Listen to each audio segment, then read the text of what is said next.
السلام علیکم، زه یم هدایت او دوی ګوري پښتو ټیک د یوټیوب او فیسبوک طرف څخه.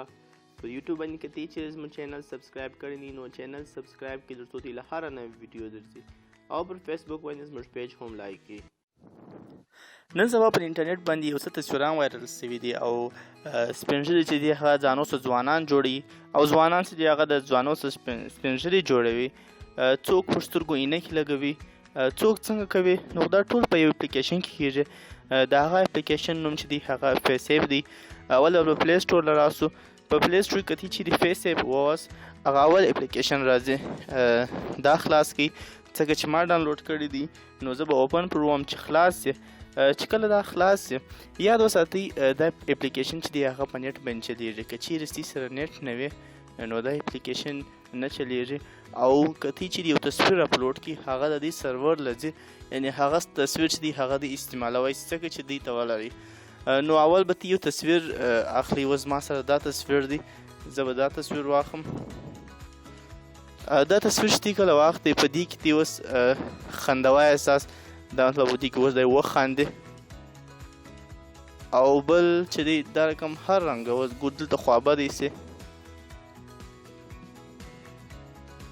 بیا د هغه بعد که چیرې امپریشن چې مطلب څنګه خوشحالی ګوره هالیوډ رنګ یې که هغه شکل یې وربدلي.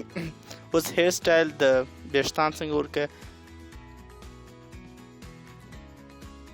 بې غټ ویښتان ورکه یا دا رنګه ویښتان ورکه. د هغه بعد سړی سپین ږیري کوي، اوس ګوره لکه دا چې ته پر ولګوې دا سړی سپین ږیری سو. بیا دا رقمګه د راغله سپین ږیری سو. بیا د هغه بعد میک اپ چې ورکوي خیلی وخت د ښځې دپاره استعمالیږي. نور هم دا رقم سته، ته بیک ګراونډ ور چینج کوي، بیک ګراونډ کې چې شي ورکوي چې هر شی ورکوي هغه هم کېږي. اوس ګوزه بیک ګراونډ مطلب دا دی چې ته د تصویر و شاته څنګه کوي، د تصویر و شاته که دا ورکوي که هر رنګه شی چې ورکوي هغه کېږي. نو دا رقم ته چې دی هغه تصویر کراپوای چې کراپول مطلب دا رقم دی چې ته سایز ور کوچنی کړې یا ور غټ کړې، اوس دوندې که یا دوندې که دا هم کېږي. د هغه بعد نو دا ټول چې دی دا په یو اپلیکیشن کې کېږي چې دا اپلیکیشن په پلی سټور کې دی را ډاونلوډ کړي. او چې کله تی ډاونلوډ کړي نو تصویر چې دی په هغه باندې هر چمکوی احساس. چې کله بیا تی چې خپل کار کې وکړي تصویر په دا کونج کې اوس سیو لیکلی دی چې تی کله تصویر سیو کړي نو هغه تصویر چې دی ستې به ګیلري له ولاړ سي او تی دې انسټاګرام، فیسبوک، ټویټر ته هم ډایرکټ چیروی احساس یا یو بل ځای یا د بل چا موبایل هم استوی احساس.